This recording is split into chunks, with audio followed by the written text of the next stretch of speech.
droite pendant des kilomètres. Paysage qui change pas beaucoup.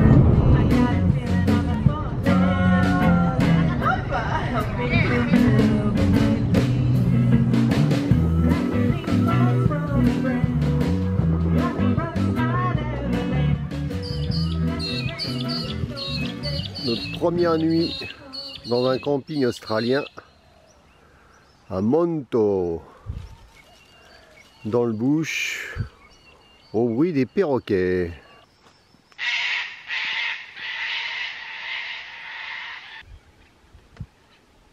Elles sont vraiment jolies celles-là. Elles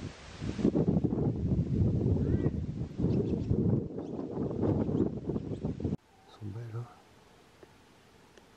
Petit jour.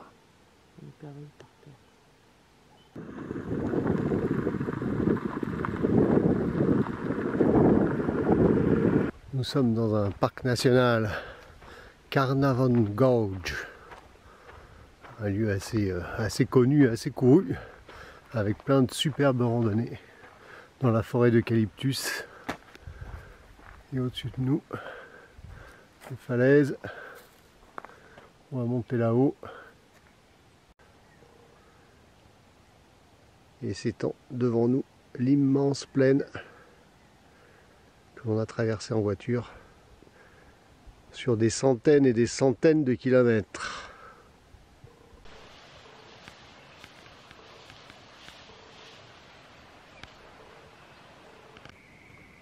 Les gorges de Carnarvon recèlent un trésor. Ce sont des dessins arborigènes. C'est superbe, on a des dessins un peu partout. La roche est recouverte de figures emblématiques.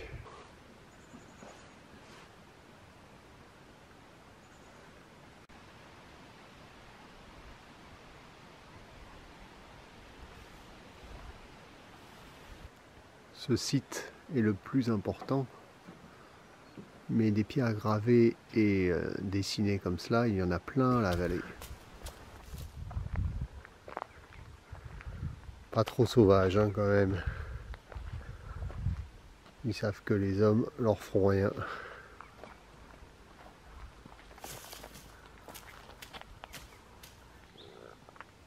Il est grand pour rentrer dans la poche.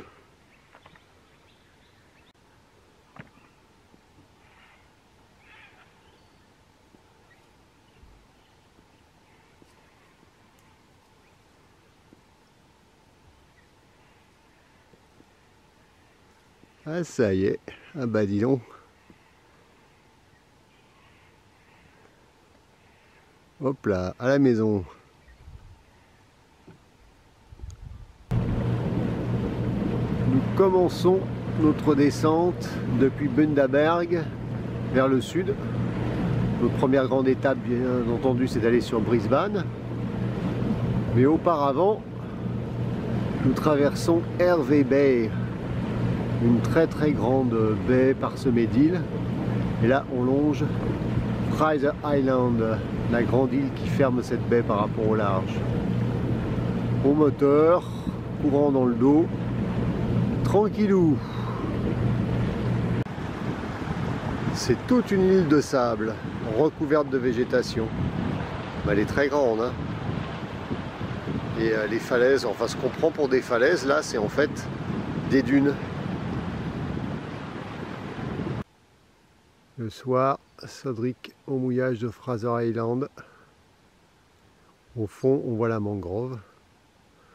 Et toute la journée, on a slalomé parmi les bancs de sable et les îles recouvertes de mangroves. Il est 8 h du matin. On est entre forêt et marais. La nature s'éveille doucement. On marche sans bruit.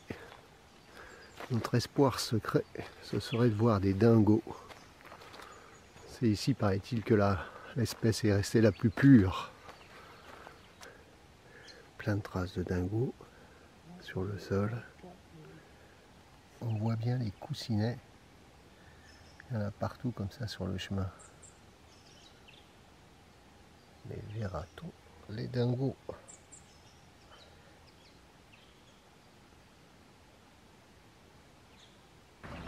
On a trouvé le HLM à chauve-souris. On ne sait pas si ça provient d'elle, mais il y a une drôle d'odeur de fauve ici.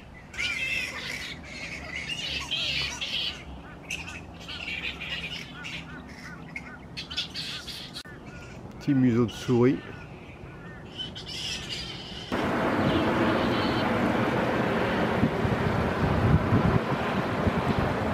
Nous arrivons à Brisbane et on va remonter le Brisbane River jusqu'au centre-ville. Ah, c'est impressionnant, hein. Sacré jeu de Lego. Ici, le plus moderne voisine avec l'ancien. On a l'impression que c'est des vieilles usines restaurées.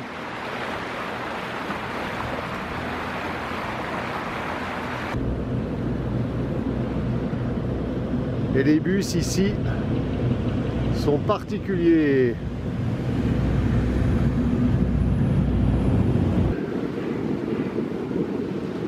Nous y voilà. Et nous allons passer sous le Story Bridge.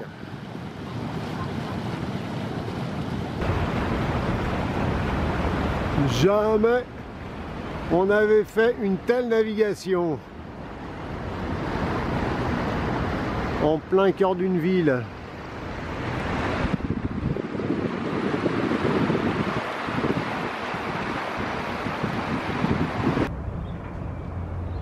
Voilà, amarré au cœur de Brisbane.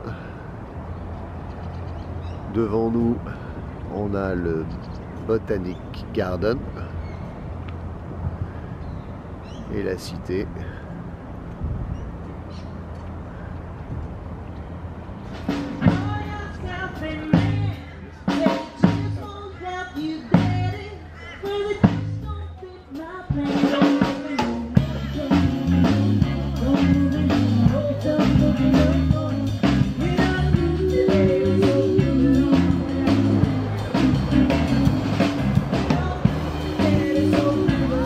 C'est bon? Ouais, vas-y. Ouais.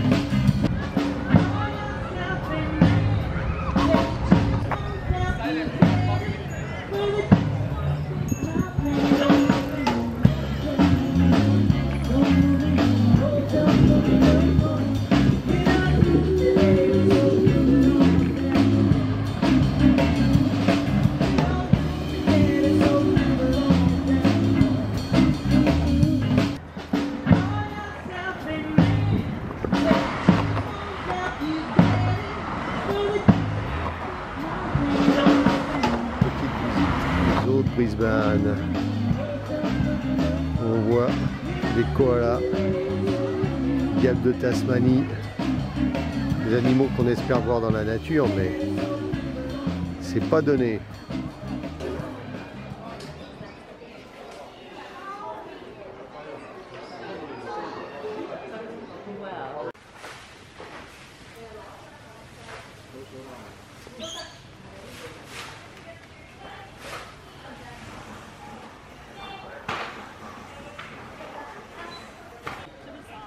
La leçon d'histoire naturelle.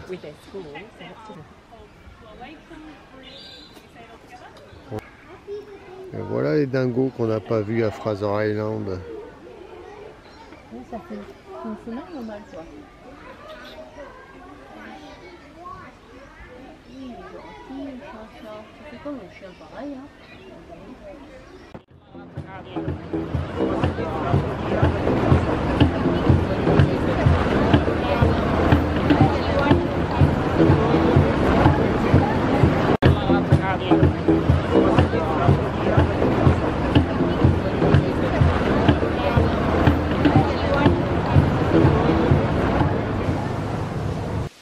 Au sud de Brisbane, dans les Green Mountains. Ils portent bien leur nom.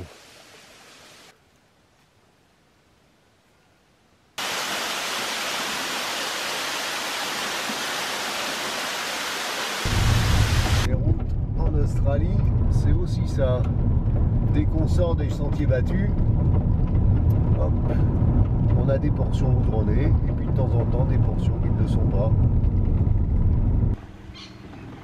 Alors qu'est-ce que tu fais là? Tu prends le chaud ou quoi? Effectivement, il prenait le chaud.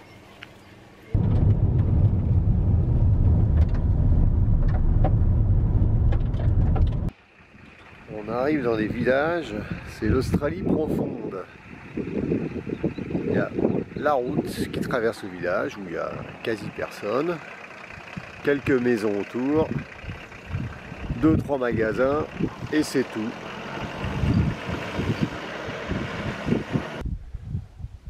On est sur la chaîne de montagnes qui fait la limite entre le sud du Queensland et le New South Wales où se trouve Sydney.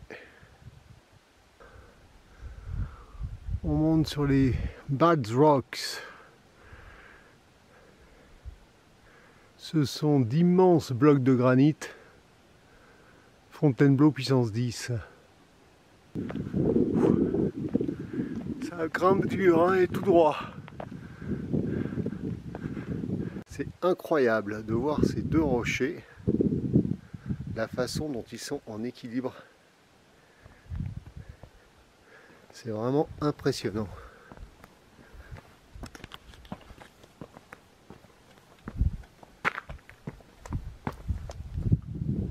Bon, j'espère que c'est pas aujourd'hui qu'il se casse la figure.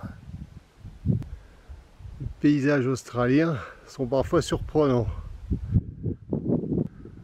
Et nous voilà au sommet. On voit sur la plaine s'étendre l'ombre de la pyramide de granit sur laquelle nous sommes. Et accessoirement, les kangourous qui pèsent tranquillement.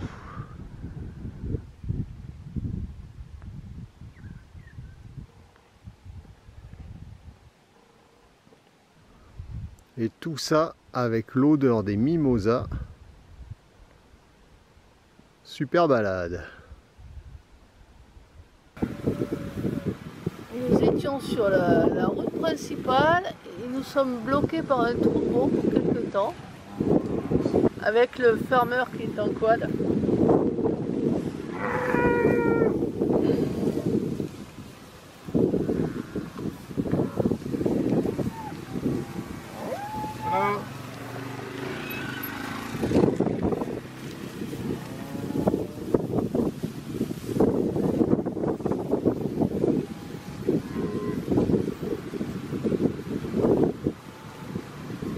Pas combien il y a de bêtes, mais il y en a un certain nombre.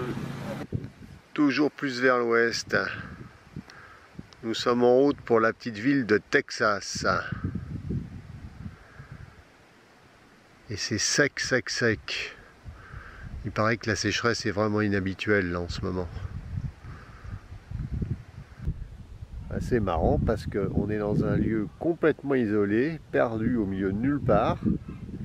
Et il y a l'école. Les fermiers doivent amener leurs enfants là, tous les matins, en faisant sûrement pas mal de kilomètres des fois.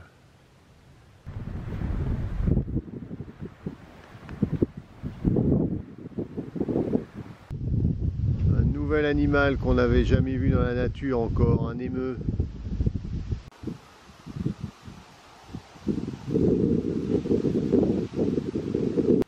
Les kangourous et les vaches. Au soleil couchant.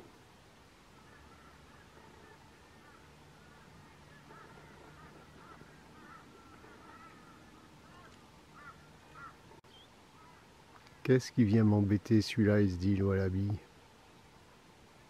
C'est vrai ça.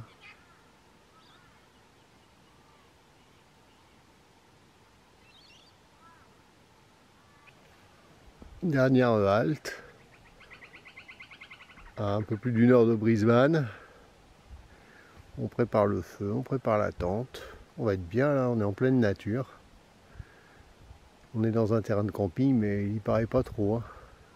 Bon, on adopte le mode de vie australien. Le soir, feu de bois, ça compte.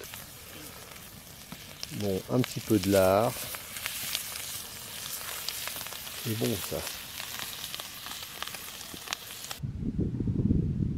sur un sommet qui domine la vallée de Glenrock où nous avons passé la nuit au son des hurlements des dingos.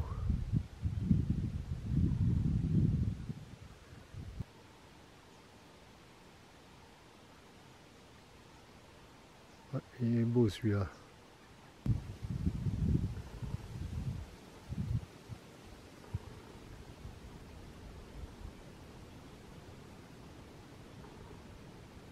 Il fait bien 1,20 m de long.